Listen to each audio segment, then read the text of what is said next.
Hello दोस्तों, कैसे हैं आप सभी लोग। आशा करता हूं सब लोग अच्छे होंगे। दोस्तों, आज हम दोस्तों बात करने वाले हैं यूपी ट्रिपल एससी पेट के बारे में। दोस्तों, जिसमें अगर आपने एग्जाम दिया है, अगर आप यूपी के निवासी हैं, अगर आप यूपी के निवासी नहीं हैं, हो सकता है अदर स्टेट के भी हों, तो आप लोगों ने इसका एग्जाम दिया होगा। दोस्तों, उसके हम फाइनल रिव्यू के बारे में बात करने वाले हैं कि एग्जाम कैसा आ रहा है और सेफ अटेम्प्ट क्या रह सकता है इसका, और सेफ स्कोर क्या रहेगा अलग अलग भर्तियों के लिए, और जो कि सबसे ज्यादा वैकेंसी जो आप लोग वेट कर रहे हैं लेखपाल की।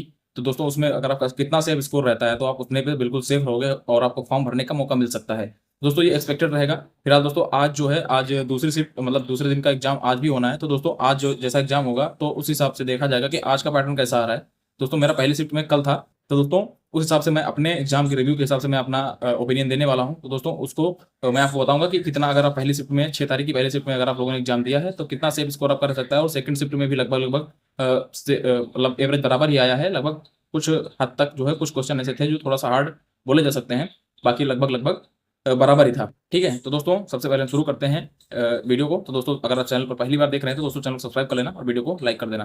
दोस्तों, ये ऑफिशियली, और ये दोस्तों मैं खुद सेंटर से निकल के आया हूँ, मैं जेन्युइन रिव्यू ही आपको दूंगा। ठीक है दोस्तों, तो ये आप बिल्कुल निश्चिंत रहेगा कि किसी प्रकार का कोई फेक इसमें चीज़ें यूज की जाएंगी। दोस्तों, सबसे पहले अगर आपने इसका सिलेबस देखा होगा तो 50% में आप मान के चलिएगा कि वो जो इनका सिस्टम है वो 50% में जीएससी पूरी पूरी तरीके से आती है। तो दोस्तों, सबसे पहले जीएस की बात कर ले तो दोस्तों, अगर जीएस के क्वेश्चन की बात की जाए तो दोस्तों, अगर आप देखेंगे तो लगभग लगभग 2025 की ज़्यादातर करंट आपको देखने को मिलेगी, और वही उसमें पूछी भी जा रही है।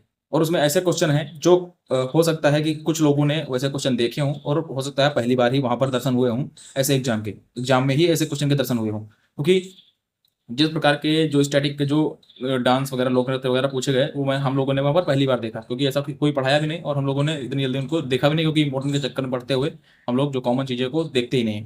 तो वैसी चीज़ें जो थी, और कुछ ऐसे संगठन जिनका नाम भाई हम लोगों ने नहीं सुना था, वैसी वैसी चीज़ें वहाँ पर मिली, और कुछ चीज़ें ऐसी भी थी जो बताने लायक थी नहीं, मतलब मैंने कभी सुना ही नहीं था। हो सकता है कि आप में से बहुत सारे लोगों ने नहीं सुना हो सकता है कुछ लोगों ने सुना भी हो। तो वैसी चीज़ें जो है उसमें देखने को मिले, तो ये क्वेश्चन जो है छूट गए। तो दोस्तों, अगर आप जीएस का ऑल ओवर अगर आप अटेम्प्ट देखना चाहोगे तो दोस्तों, अगर आप 30 अटेम्प्ट करके आते हो दोस्तों, आप ये मानिएगा कि लगभग लगभग आप सही अटेम्प्ट करके आए हो। और हाँ, इसमें जो है तुक्का नहीं होना चाहिए। मतलब तुक्का अगर होगा भी तो मान के चलिए 2 3 4 5 हो सकता है। मतलब आप 30 के आसपास अगर आप अटेम्प्ट करके आए हो, मतलब अटेम्प्ट का मतलब होता है सही सही अटेम्प्ट करेगा जो भी आ रहा होगा, तो बिल्कुल सेफ रहेगा, कोई दिक्कत नहीं आएगी। 30 जीएस में बिल्कुल सेफ रहेगा, क्योंकि जीएस का लेवल इतना इजी नहीं था जितना लोग बता रहे हैं। ठीक है, हाँ कुछ क्वेश्चन थे जिनको बिल्कुल भी मतलब लगाया जा सकता है, लेकिन करंट वगैरह के क्वेश्चन पकड़ में भी नहीं आ रहे थे। तो कुछ ऐसे क्वेश्चन थे। ठीक है, तो आप मान चलिए ऑल ओवर अगर आप देखोगे 30 नंबर के आसपास आपके जीएस में होने चाहिए, तब आप बिल्कुल सेफ रहोगे। अदरवाइज भाई सेफ नहीं हो सकता है, इसके नीचे उम्मीदें थोड़ी कम पड़ जाएंगी। 30 के ऊपर रहेगा तो बढ़िया रहेगा, 30 नंबर के आसपास किया जा सकता था। ठीक है, अब दोस्तों बात करें दोस्तों अदर पोर्शन की, केवल डीआई और डीआई को छोड़ दें तो जो उधर का पोर्शन बचता है, अगर आप गद्यांश वगैरह के देखोगे तो गद्यांश में दोस्तों जो 10 क्वेश्चन आए थे दोस्तों, आप 10 में से 10 भी कर सकते हो, लेकिन अगर आपके उसमें से एक आध दो नंबर कट जाते हैं तो कोई दिक्कत नहीं होगी। तो इस तरीके से अगर एक दो नंबर वहाँ पे कट जाते हैं तो कोई दिक्कत नहीं है। लेकिन हाँ, 8 9 करने लायक थे और उसमें से कोई दिक्कत नहीं आती, और इसमें भी लगभग लगभग सबके सही भी हो रहे हैं। और हिंदी में तो पूरे पूरे सभी लोगों ने सही ही किए होंगे, हिंदी बिल्कुल ईजी थी। इंग्लिश के भी अगर हो सकता है कि यूपी वाले बहुत सारे लोग होते हैं जो इंग्लिश की तैयारी ही नहीं करते। सब हमको लगा, जहां तक लगता है कि 90% लोगों ने, 90 नहीं तो मान के चलो कम से कम 70 80% लोग ऐसे भी होंगे जिन्होंने केवल तुक्का ही मार दिया होगा उन्होंने, क्योंकि कोई एक गोला भरते हुए चले गए, तो यही स्ट्रेटेजी सिखाई भी जाती है। इस तरीके से बहुत सारे लोगों ने किया होगा। तो आप ये मानिए इस तरीके से अगर करते हैं तो एक दो क्वेश्चन सही हो चुके होंगे, तो इंग्लिश में अपना 2 स्कोर के आसपास अगर है तो बिल्कुल सेफ हो। और और जो बात करें दोस्तों की अब डीआई की बात करें तो दोस्तों, डीआई 20 नंबर की थी और गद्यांश 10 नंबर का है। दोस्तों, गद्यांश में भी लोगों ने लगभग लगभग कर ही लिया, आपको बता ही चुका हूं मैं कि 8 के आसपास सब बिल्कुल सही रहेगा। दोस्तों, डीआई में दोस्तों एक डीआई थोड़ा सा हार्ड थी, जिसको छेड़ने पे टाइम काफ़ी जा रहा था। दोस्तों, आप थोड़ा सा समझने लायक थी, कैलकुलेटिव थी, तो आप उसको देख ही रहे थे कि अगर आप उसमें करने बैठते तो थोड़ा टाइम लगता। तो आप मान चलिएगा कि डीआई में ऑल ओवर देखा जाए दोस्तों तो आसपास मान के चलिए कम से कम 20 की डीआई थी। तो अगर आपके 15 16 भी बन रहे होंगे, इससे 15 के आसपास भी मान लो, 14 15 16 इसके आस 14 से 16 के बीच में मान लीजिए बन रहे होंगे, तो आप बिल्कुल सेफ हो, कोई दिक्कत नहीं हो, क्योंकि एक डीआई में थोड़ा सा हार्ड था।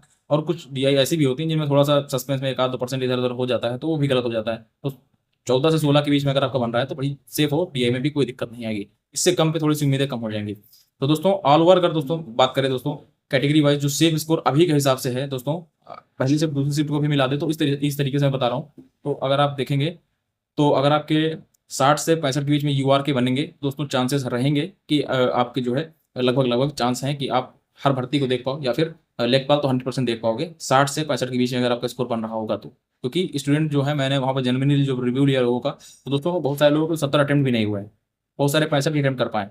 तो गोला भरने में भी टाइम लगा है। ऐसा नहीं है कि देखो, जिन लोगों की अच्छी तैयारी थी, मैं बेशक उनकी अच्छी तैयारी थी तो उन लोगों ने अच्छा एग्जाम किया है, ये बात कोई वो बात नहीं है कि नहीं एग्जाम उनका अच्छा नहीं हुआ। लेकिन बहुत सारे स्टूडेंट ऐसे भी थे इनमें जिनके जो है, मेरे साथ अगल बगल वालों को भी मैंने देखा, तो उनके जो है अटेम्प्ट ही 70 कर पाए थे, बाकी 30 क्वेश्चन तो छोड़ ही दिए। तो सोचो 30 तो पहले ही छोड़ दिए उन्होंने, 70 में भी तो 10-12 गलत होंगे, 10 तो गलत होने ही होने। ठीक है, तो इस तरीके से देखो, अभी दोस्त सभी लोग ना अटेम्प्ट बता रहे हैं अपना। तो दोस्तों सेफ स्कोर जब घटते घटते भी देखना, कट ऑफ भी लोग हाई बताएंगे, पहले वहां से निकलने के बाद लोग बोलते हैं कि भाई मैंने 80 अटेम्प्ट किए, 75 नंबर तो बनेंगे ही मेरे। भाई वहां से धीरे धीरे आते आते ना उनके 65 पे पहुंच जाता है मामला। और बहुत सारे लोग जो 70-75 अटेम्प्ट करके आते हैं, उनका धीरे धीरे 55-40-45 पे पहुंच जाता है। तो इसमें बहुत सारे स्टूडेंट ऐसे होंगे जिनके ऐसा स्कोर बन रहा होगा। तो आप ये मान के लिए 65 के आसपास अगर आपका स्कोर यूआर में बन रहा है तो आप बिल्कुल सेफ हो। और इसी तरीके से ओबीसी में भी 2-3 नंबर कम कर लीजिएगा, 62 नंबर या 60 नंबर के आसपास ओबीसी में बिल्कुल सेफ रहोगे। इस तरीके से मान लीजिए 63 से 65 के बीच में यूआर बिल्कुल सेफ रहेगा, 60 से 63 तक जो है ओबीसी, और इसी के आसपास मान लीजिए 60 के आसपास ईडब्ल्यूएस वाले, एससी वाले 57-58 तक सेफ रहेंगे, और 55 के आसपास एसटी वाले सेफ रहेंगे। इतना मान के चलिए, इतने पे अगर आपके नंबर बनेंगे तो आप बिल्कुल सेफ रहोगे। इससे कम पे भाई उम्मीदें बहुत कम हो जाएंगी। हो सकता है बहुत ज़्यादा बड़ी वैकेंसी है तो हो सकता है और कम करना पड़े। बाकी तो अभी 2 शिफ्ट और बाकी हैं, अभी उनको भी हो जाने दीजिए, उसके बाद फाइनल रिव्यू जो निकल के आएगा। लेकिन अभी तक का जो है इतने बन रहे हैं। देखो काटने भी, देखो अटेम्प्ट करना 100 क्वेश्चन आपके हाथ में, आप 100 में 100 तुक्का मार सकते हो। तो अटेम्प्ट करने पे बिल्कुल भी मत जाना। बात यह है कि आप सही कितना करके आते हैं। ठीक है दोस्तों, तो अगर आप सही इतना करके आए हो तो आप निश्चित रहो, लगभग लगभग चांसेस हैं आपके। बाकी अभी तो नॉर्मलाइजेशन भी मिलना है पहली शिफ्ट वालों को, और हो सकता है कि आज थोड़ा इजी आ जाए, तो हो सकता है कि नॉर्मलाइजेशन आप लोगों को 1-2 नंबर मिले। तो आप मान चलिएगा 1-2 नंबर तो नॉर्मलाइजेशन के ही मिलने मिल रहे हैं। अगर आपके अभी 62 बन रहे होंगे तो आप मान के 64 के आसपास अपना अपने आप काउंट करके चलिए। 65 बन रहे हैं तो 67, 70 बन रहे हैं तो 72 के आसपास, इस तरीके से मान के चलिए, कम से कम 1-2 नंबर तो बनने ही बनने हैं। ठीक है दोस्तों, तो ये था मेरा हिसाब से मेरा रिव्यू। और आपका क्या कहना है इस पर दोस्तों, कमेंट बॉक्स में जरूर बताइएगा। अगर वीडियो अच्छी लगी तो वीडियो को लाइक, चैनल को सब्सक्राइब जरूर करना, अपने दोस्तों के साथ शेयर जरूर करना। जय हिंद, जय भारत।